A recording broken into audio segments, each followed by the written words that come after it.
जनतेचा आवाज मराठी न्यूज 24। टाकळी येथील श्री महालक्ष्मी देवीची यात्रा उत्साहात पार पडली। यात्रेनिमित्त पालकमंत्री तथा कामगार मंत्री सुरेश भाऊ खाडे यांच्या पत्नी सुमन खाडे व टाकळीतील प्रगतशील द्राक्ष बागायतदार प्रकाश कारंडे यांच्या पत्नी भारती कारंडे या दाम्पत्याच्या हस्ते श्री महालक्ष्मी देवीचा अभिषेक करण्यात आला।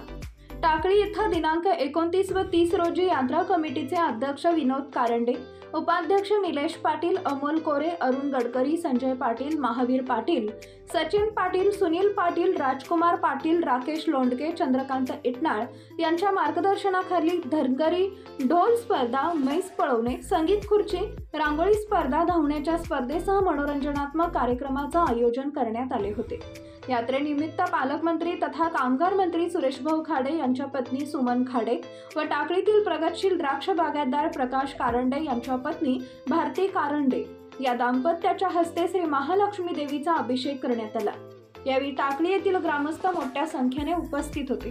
खासदार विशाल पाटील, भाजपचे सुशांत खाडे, मोहन वनखंडे, काँग्रेसचे उद्योगपती CR सांगलीकर, अभिजित पाटील यांच्या हस्ते विविध कार्यक्रम व स्पर्धेचे उद्घाटन करण्यात आले।